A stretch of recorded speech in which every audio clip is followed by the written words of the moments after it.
अपनी सारी अहमता ममता को भगवान के चरणों में रख के देखो, तुम सदैव प्रसन्न रहोगे, सुखी रहोगे। बाबा भजन नहीं होता, बाबा ने बताया भजन ही सब दुखों का नाशक है।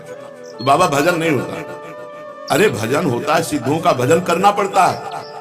भगवत चिंतन का अभ्यास डालो। देखो, एक समय भोजन पाओ और खूब डट के भजन करो। ये आते हैं, जैसा अभ्यास कर लो वैसा हो जाता है। ये मन बहुत बदमाश है, ये कहता है बर्बाद ना हो जाए, मतलब थैला भरते चले जाओ, बर्बाद ना। जीवन बर्बाद हो रहा है इसकी चिंता नहीं, समय बर्बाद हो रहा है इसकी चिंता नहीं, महापदार्थ बर्बाद नहीं होने चाहिए। अरे भाई, तो बर्बाद काहे को करो, पहले से एक रखवा ले, 2 रोटी, ये गुलाब जामुन, थोड़ी सब्जी, बस हो गया।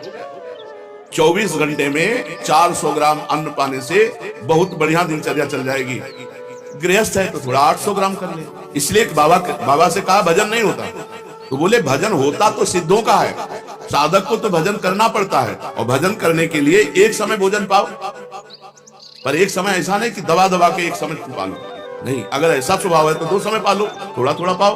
भोजन जहर भी है और अमृत भी है, थोड़ा पाओगे अमृत है, ज्यादा पाओगे भजन के लिए जहर है, नहीं भजन में मन लगेगा, आप देख लेना। और अपनी सेवा किसी से करवाओ मत। भजन पूरा होने के लिए नियम बता रहे हैं, भजन का अभ्यास करो, भोजन एक समय या 2 समय थोड़ा पाओ। भगवत मार्ग में चलने वाले को उचित आहार से नहीं जीवन चलता, भजन से जीवन। भगवत मार्ग का आहार भजन है, रात दिन भजन। और दूसरी बात, अपनी सेवा जब तक शरीर स्वस्थ हो बिल्कुल मत कराओ किसी से। जैसे रसोई में भोजन बनाते हैं साधक, और आप बैठ के भोजन पा लेते हैं। अब आपको ऐसी सेवा करनी चाहिए जिससे रसोई में भोजन बनाने वालों की सेवा बन जाए। आप शौचालय साफ कर दीजिए, आप उनके सामने फ्लोर साफ कर दीजिए, अपनी सेवा से। बहुत सावधानी का ये मार्ग है, किसी का कुछ भी प्रतिग्रह ना लो। आपका तो कोई जिम्मेवारी नहीं, अब इस समय तो श्री जी सब आपका कर रहे हैं। आप किसी की सेवा स्वीकार न करें, वैसे भी किसी से सेवा स्वीकार न करें, अपने शरीर की स्वयं सेवा करें। विरक्त को केवल मांगने का अधिकार रोटी है, बस। ये जो रुपया मांगते हैं विरक्त नहीं, पाखंड है, मांगना नहीं है। महलों में रखो चाहे झोपड़ी में बास लो, हरि के ऊपर की बात है। कभी घी घना, कभी मुट्ठी भर चना, कभी वो भी ना बना, कभी दिगंबर, कभी बागंबर, कभी दुशाला ओढ़े, कभी राख में, कभी फुटपाथ में, कभी महलों में। यह साधु का जीवन रहा है। भगवान दत्तात्रेय जी से पूछा कि आप कर्म तो करते नहीं हैं, और कर्म के बिना अर्थ नहीं मिलता, अर्थ के बिना विषय भोग नहीं, विषय भोग के बिना शरीर पुष्ट नहीं। आपका बहुत बलवान शरीर दिखाई दे रहा है, इसका मतलब आप विषय सेवन करते हैं, अच्छे अच्छे पदार्थ पाते होंगे। पूछा तो उन्होंने कहा कि ये जो शरीर पुष्ट है, ये प्रसन्नता से पुष्ट है, भगवत प्रसन्नता से। हर समय प्रसन्न रहना। देखो, आप अभी खिल जाओगे, लेकिन चाहे जितना करोड़पति हो, वो चिंता में ही अरबों के रुपया में लगा हुआ है। 100 रुपया वाला 1000 रुपये का चिंतन, 1000 रुपये वाला 10,000 का, 10,000 वाला लाख का, करोड़ अरब, बस चिंतन में सुखा जा रहा है। भगवत चिंतन नहीं, भोगों का चिंतन, रुपये का चिंतन, नाना प्रकार के विषय पदार्थों का चिंतन। इसलिए विरक्त को केवल मांगने का अधिकार है, रोटी, बस। भगवान आदि गुरु शंकराचार्य जी ने कहा, भिक्षान्नम औषधम क्षुध व्याधि चिकित्सताम। क्षुधा रूपी व्याधि की चिकित्सा करो भिक्षा रूपी अन्न से, और सदगृहस्थ अपनी कमाई का खाओ। ये नहीं कि यहाँ हलवा बट रहा है, हाथ फैला दिए, नहीं। क्यों? हम क्यों दूसरे का पाएंगे? नहीं पाएंगे। हम मेहनत किया है, अगर वो हलवा पाते हैं तो 5 रुपया उसके पास रख देते हैं, वो नहीं लेता तो हम हलवा नहीं लेते। किसी आश्रम में पाते हैं तो अगर हम कहीं पाए तो कितने का पा जाएंगे? 50 रुपया, 100 रुपया, तो हम वहां ठाकुर जी के सामने 100 रुपया रख देते हैं। गृहस्थ आदमी कभी दूसरे का अन्न न खाए। विरक्त केवल अन्न मांग सकता है, रुपया, पैसा, वस्त्र नहीं। उसकी व्यवस्था योगक्षेमम भाव में हम स्वयं श्री भगवान करते हैं। विरक्त को गृहस्थ के घर में शयन करने का अधिकार नहीं है। दरवाजे के बाहर या स्कूल या कोई वट वृक्ष या कोई देवालय, गृहस्थों के बिस्तर पर विरक्त को सोने का अधिकार नहीं। पूज्यपाद श्री उड़िया बाबा जी महाराज। जिसे अपना परम कल्याण करना हो, इन बातों को निश्चित मान ले। निरंतर नाम जप, आराध्य देव गुरुदेव का ध्यान, और अपने आचार्य ग्रंथ का गायन, पाठ, स्वाध्याय। नियम पूर्वक जो चलता है उसी के हृदय में प्रेम प्रकाश होता है। जब प्रेम प्रकाशित होता है तब नेम नहीं रह जाता। विचारवान पुरुष जब भगवत मार्ग में आगे बढ़ता है तो उसकी निंदा होने लगती है। ध्यान दीजिएगा, उसकी निंदा होती है। उसको सहन करना ही आगे अध्यात्म की ऊंचाई पर चढ़ना है। आप गृहस्थ हैं, भजन करेंगे, आपको 4 लोग उपहास गए, देखो ये आगे तिलक लगाए, कंठी बांधे, बड़े भगत बनते हैं, उपहास करेंगे आपका। आपको शांति पूर्वक मुस्कुरा के चल देना है, जो आपकी भक्ति बढ़ेगी। और अगर आपने पलट करके उपहास करने वालों का विरोध किया तो फिर आप अध्यात्म की ऊंचाई पर नहीं चढ़ पाएंगे। विचारवान पुरुष को निंदा और स्तुति दोनों फूलों की तरह समझना चाहिए। निंदा भी और स्तुति भी समान भाव। निंदा और स्तुति में अनासक्त भाव रखो। उपासक दूसरों के दोष नहीं देखता, अपने चित्त की चिकित्सा करता रहता है, अपने चित्त को देखता रहता है। अतः किसी की भी तरफ देखो मत, उनके दोष मत देखो, उनके दोषों का वर्णन मत करो, उनके दोष सुनो मत। जो संसार की भक्ति करता है वो ये देखता है ये दोषी है, ये गुणी है, ये अच्छा है, ये बुरा है। जो भगवान की भक्ति करता है वो सब जगह अपने भगवान को देखता है। भगवान की भक्ति करने वाले को भगवान मिलता है, संसार की भक्ति करने वाले को संसार मिलता है।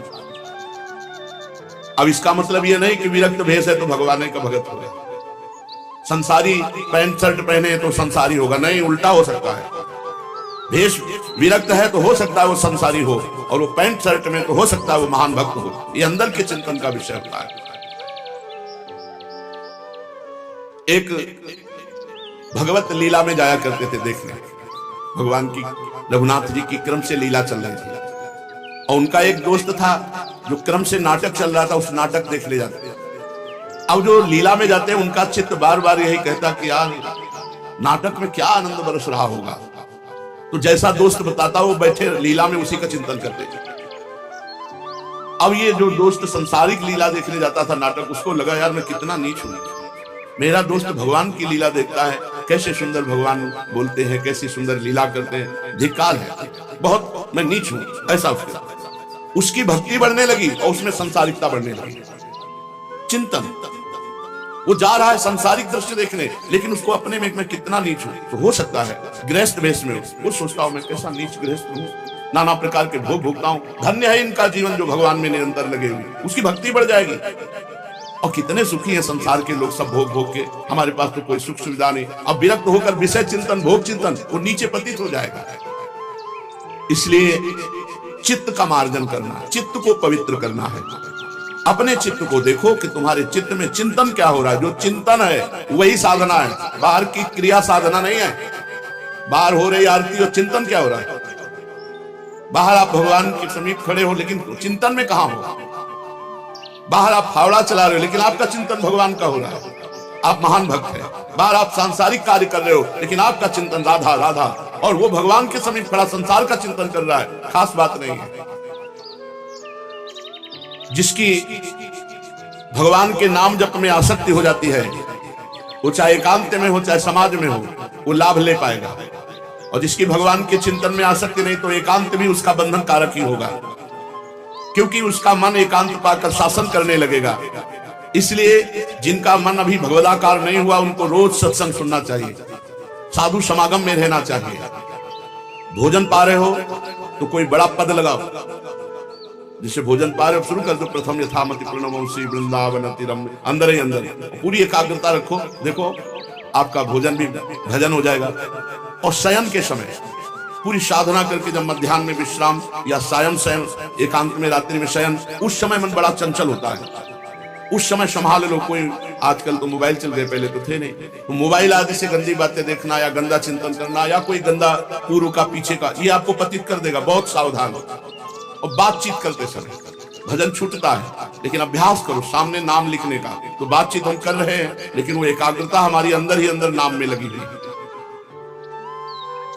भगवान के नाम का जप और गुरु और संत सेवा, भगवंत सेवा, ये बहुत जल्दी अंतःकरण को पवित्र करते हैं। और प्रपंच की बातें करने वाला, अश्लील गंदी बातें करने वाला, ये बहुत जल्दी हृदय को अपवित्र कर देते हैं। ऐसे भजन से कोई लाभ नहीं मिलेगा जो अश्लील संभाषण स्वयं बोलता है, अश्लील बातें सुनता है, प्रपंची लोगों के बीच में बैठता है। सांसारिक लोगों के बीच में बैठने वाला कभी भजनानंदी नहीं हो सकता। हाँ, जो भजन में परिपक्व हो चुका है, सिद्ध हो चुका है, तो श्रीमद राधा सुधा निधि, वो चाहे बहिर्मुख पुरुषों के बीच में बैठे, वो चाहे विषयों को ग्रहण करे या त्यागे, वहां कोई फर्क नहीं पड़ता, क्योंकि भगवदाकार वृत्ति रहती है। कर्माणि श्रुति बोधितानि नितराम कुर्वन्तु कुर्वन्तु मा गूढ़ाश्चर्य रसास्त्रगादि विषयान् गृह्णन्तु मुञ्चन्तु वा कैर्वा भावरहस्य पारगमति श्री राधिका प्रेसा किंचित गैरनुयुज्यतां वैरो भ्राम्यद्भिरान्यपि। जो बहिर्मुख पुरुष है उनके भी संग से उसको कोई फर्क नहीं पड़ता। जो रहीम उत्तम प्रकृति का कर सकत कुसंग, चंदन विष व्यापत नहीं लपटे रहत भुजंग। लेकिन ये सिद्ध पुरुष की स्थिति, साधक को बहुत बचना चाहिए। प्रपंची लोगों से, संसारिक लोगों से अगर संभाषण करोगे, उनके बीच में बैठोगे, तो मनोवृत्ति में भोगाकर्षण पैदा हो जाएगा। साधना का फल है देहाभिमान गलित हो जाना। जिसका देहाभिमान गलित हुआ वही साधना परिपक्व कर पाया। जब आराध्य देव के साथ संबंध दृढ़ हो जाता है तो सारे संबंध शिथिल हो जाते हैं। जननी जनक बंधु सुत दारा तन धन धाम स्रोत परिवारा, इन सब से अपनापन खत्म हो जाता है। कहीं भी राग द्वेष नहीं होता। जिसके हृदय में राग द्वेष है और ये कहता है मुझे भगवान के दर्शन हो गए, पक्का झूठा मिथ्यावादी है। ब्रह्मबोध संपन्न महापुरुष बोल रहे हैं। किसी महापुरुष से पूछा कि आपको भगवान की प्राप्ति हो गई, भगवान का साक्षात्कार किया? तो एक दोहा बस, जब मैं था तब हरि नहीं, अब हरि हैं मैं ना है। प्रेम गलिए पे साकरी तामे दोनों समान। जाओ समझो, जाओ इसकी व्याख्या नहीं समझो। लाली मेरे लाल की जित देखूं तित लाल, जित देखूं तित लाल। और लाली देखन मैं चली तो मैं भी हो गई लाल। यह है भगवदाकार। समझना है, समझो। जिसको किसी से भी राग है या द्वेष है, उसका यह कहना कि मुझे भगवत दर्शन हो गए बिल्कुल मिथ्यावादी है। राग द्वेष वाले व्यक्ति के हृदय में कभी भगवत साक्षात्कार की भावना नहीं आती। एक भक्त मिले, जब उनसे कोई किसी की निंदा करने लगता था तो कान में अंगुली डालकर कहते थे श्री कृष्ण श्री कृष्ण श्री कृष्ण, और चल देते थे। वो हर समय कृष्ण नाम जप करते थे। कोई उनके जैसे किसी की बात करने लगे तो कान में अंगुली डालते, कृष्ण कृष्ण श्री कृष्ण श्री कृष्ण। इसलिए चाहे भक्त हो, चाहे ज्ञानी हो, चाहे योगी हो, जो दूसरों की निंदा करता है, निंदा सुनता है, वो पतित हो जाता है। भक्त ज्ञानी योगी इनको व्यर्थ की बातें सुनने और कहने का स्वभाव नहीं होता। ये जो भक्त ज्ञानी और योगी का नाटक करते हैं, यही प्रपंच करते रहते हैं। यही समझ में नहीं आता है कि हमारा उद्देश्य क्या है। अरे भाई, सनातन को समझो। सनातन आकाश की तरह है। आकाश जैसे ना कोई कहीं भी खड़ा हो, आकाश के नीचे ऐसे सनातन सत्य, सत्य सनातन ब्रह्म, वायु, अग्नि, पृथ्वी, जल, सब सनातन है। ये हम शास्त्रों की बात करें। पृथ्वी, जल, वायु, अग्नि, ये सनातन है। आकाश सनातन है, और इन्हीं से तो सब शरीर बने। सब सनातन, सब जैसे पृथ्वी में पैर रखोगे कहीं भी तो पृथ्वी में ही रखोगे, कहीं भी पैर रखो पृथ्वी ही होगी। ऐसे ही कोई भी जीव चराचर का हो, सब सनातन में। सनातन को समझते क्या हो? सनातन एक घेरा है क्या? सनातन यहां से बदलने से होगा, यहां से। सनातन की स्थापना होगी जो सनातन के सूत्रों को मानेगा। व्यभिचार को त्यागो, व्यसन को त्यागो, हिंसा को त्यागो, सत्य पे चलो, परोपकार करो, नाम जप करो, चाहे जो नाम जप करो। हमारे ही सनातन ब्रह्म का नाम जप कर रहे हैं, हमें से कोई परेशानी नहीं। तो अंग्रेजी में बोलो, हिंदी में बोलो, उर्दू में बोलो, उड़िया में बोलो, वो सब भाषा उसी की प्रकट की हुई है, सब उसी सनातन से प्रकट है। राम जी जब वनवास में थे तो एक पहाड़ देखा हड्डियों का। दंडकारण्य के ऋषि से पूछा क्या है? बोले जानकर प्रभु अनजान बनते हुए सब ऋषियों की हड्डियां जो निशाचर स्वभाव वालों ने खा के रखा है। धन्य है कलयुग की जय हो, कम से कम महात्माओं को खाते तो नहीं है। ये हम त्रेता युग की बात कर रहे हैं, महात्माओं को खाकर हड्डियों का ढेर लगा दिया गया था। ये छोटी छोटी बातों को यहां से सुधारना होगा, यहां से। हम आगे रखते हैं भगवान को, आगे रखते हैं धर्म को, आगे रखते हैं हम अपने निष्ठा को, तो हमारी विजय होगी। अगर भगवान की बात को कह के आगे रखते हैं अपने को, तो अपने अहंकार और यश का भोग करने वाली बात है भगवान के। इसीलिए वो बात नहीं आती जो आनी चाहिए। हमारे सनातन का प्रचार तभी हो सकता है जब यहां परिवर्तन हो, छाती में। तुम परिवर्तन करो, एक एक एक एक, हम परिवर्तन करें, सब परिवर्तन हो गया। परिवर्तन भाई भाई में राग द्वेष है, पति पत्नी में विश्वास नहीं, माता पुत्र में विश्वास नहीं, जो पवित्र सनातन की रीति है उस पर विश्वास नहीं रह गया। वो उसका कत्ल किए देता हुआ उसको छल कर रहा, पिता पुत्री के साथ शोषण कर रहा, नाना प्रकार की ये कुमार्गामी प्रवृत्तियां। एक एक व्यक्ति जब भगवान का नाम जप करके 7 लाख में चलेगा, पूरा विश्व सुखी हो जाएगा। पूरा विश्व सुखी। बदलना है, बदलना कठिन है, अपने चित्त का मार्जन कर ले, वही सनातन है, वही सनातनी जो अपने चित्त का मार्जन कर ले। परिवार में तो तुम एक नहीं हो पा रहे हो, भाई भाई में प्रेम नहीं, पति पत्नी में प्रेम नहीं है, पुत्र पिता माता में प्रेम नहीं है। बातें बनाने से सनातन की जय नहीं होती, सनातन की जय होती आचरण सुधारने से, अपने आप को भगवत समर्पित करने से, शास्त्र आज्ञा का पालन करने से। एक परिवार में 7 लोग हो, 7 लोग प्रेम करके दिखाओ, तब सहस्त्रों के प्रेम को आप समझ पाओगे, जोड़ पाओगे प्रेम। और छोड़ो, अपने हृदय में एकत्व नहीं है, अपने हृदय में इंद्रियां अलग भाग रही, मन अलग भाग रहा है, चित्त अलग भाग रहा है, अहंकार अलग भाग रहा है। सनातन को जोड़ना यहां से शुरू होता है। यहां हृदय से अगर तुम पवित्र हो, हृदय से भगवत चिंतन परायण हो, हृदय से सर्वमंगल भावना है, ऐसे ही सबकी हो जाए, अभी पूरा एकत्र हो जाए। हमारा शास्त्र कहता है यदि आप अपने हृदय को नहीं बदलोगे, सब मिलकर अपने अपने हृदय को बदलो, व्यसन रहित हो, व्यभिचार रहित हो, गंदे आचरणों का त्याग करो और अपने परिवार में प्रेम लाओ। माता पिता पत्नी भाई बंधु पुत्र सब में भगवत भाव करके प्रेम करो। अपने परिवार से प्रेम करो, फिर अपने पड़ोस से प्रेम करो, फिर अपने ग्राम से प्रेम करो, फिर अपने प्रदेश से प्रेम करो, फिर अपने देश में प्रेम फैलाओ, फिर विश्व प्रेमी बन जाओ। पूज्य महामहिम श्री गुरु गोविंद सिंह सभा लगाई, पूरी सभा में 5 खड़े हुए थे, 5 जो बलिहार करने वाले थे, गर्दन कटवाने वाले थे। फिर उन 5 को निकाल कर लाए और बोले इन एक एक से 1.25 लाख को प्राप्त कराऊंगा, क्योंकि इन्होंने मृत्यु का वर्ण कर लिया। यह है धर्म, यह है धर्म के प्रति बलिदान, यह है एकत्व। एकत्व होता है हृदय को पूर्ण बलिदान कर दो, राष्ट्र के प्रति, धर्म के प्रति, भगवान के प्रति, अपनी वासनाओं की धज्जियां उड़ा दो, अपनी इंद्रियों को मन को शासन में लेकर के शांत कर दो, तब होता है। एक एक अपना सुधार करे, सबका सुधार हो जाएगा। तो जो योगी है, ज्ञानी है या भक्त है, वो प्रपंची नहीं होता, प्रपंची नहीं होता। भक्त हर समय भगवत चिंतन में लगता है, ज्ञानी आत्मानुसंधान में, योगी अपने प्राणों का स्पंद करके समाधि में। यह है सनातन, अपना सुधार सनातन है, भगवत चिंतन सनातन है, भगवान की आज्ञा का पालन। गीता भगवान की साक्षात श्रीमुख की वाणी है, सुन करके सहम जाओ, वाह हमारा सनातन धर्म क्या है। पास में एक आदमी को 4 आदमी पीट रहे हैं, तुम निकल जा रहे हो। पास में बहन बेटियों को छेड़ रहे हैं, तुम निकल जा रहे हो। पास में से निकल के वो जंजीर तोड़कर भाग रहा है, तुम देख रहे हो, वीडियो बना रहे हैं, उसकी रक्षा नहीं। ये सनातन है, इसकी रक्षा करना ये है। पूज्य पाद उड़िया बाबा, भक्त हर समय भगवान का चिंतन करता है, ज्ञानी आत्मा अनुसंधान करता है, योगी प्राणों को निस्पंदित करके समाधि में जाता है। जिनकी बुद्धि संसार में लगी हुई, वो ना धीर भक्त कहलाते हैं, ना धीर ज्ञानी कहलाते हैं, ना धीर वो योगी कहलाते हैं।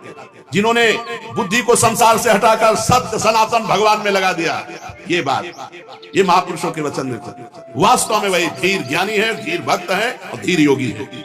कुप्रवृत्ति, मनुष्यत्व से हीन, ये समझना। देखो ना, केवल मनुष्यत्व कहता है कि अगर सामने कोई कष्ट पा रहा है, ये हम अपने अनुभव की बात कर रहे हैं, देखी हुई बात कर रहे हैं। रात के 11 बजे वापस आ रहे थे, एक ट्रैक्टर का जो जोतने वाला होता है वो ऐसे रखा हुआ था, दूर ट्रैक्टर और वो ऐसे, और एक बछिया उसका पैर उस पे चला गया था, जो होल ट्रैक्टर में फंसाया जाता है जोतने वाले का, इतना गोल गोल होता। देखते देखते सामने से दौड़े, हम कह रहे हैं तो टूट जाएगा उसका पैर, इतना पैर अंदर चला गया था। अब उसका ऐसे पैर पकड़ लिया, हिली तो टूट जाएगी। अभी 9 किशोर बच्चियां थी, तो मतलब शासन में भी उसको लिए हुए थे, पैर नहीं तो गाय होती तो पकड़ नहीं सकते थे। 4-5 लोग निकले, कहा भैया थोड़ा आ जा, थोड़ा गाय को संभाल ले, इसको उठा दोगे तो इसको बच जाएगी। पुकारते रहे, कोई नहीं आए, वो सब ऐसे निकल गए। कैसे मनुष्यत्व से हीन है। मन में आया कि बड़ा गेट था, हमका दौड़ के बजाऊं तो इससे शायद कोई निकल आए। जो ही गेट तक गए, पूरा चर से पैर हुआ टूटा। वो तो उसको क्या ज्ञान, वो पूरा पक्का लोहा तो ऐसे टूट के हृदय पूरा कलश सारा कि भगवान में बचा नहीं पाया।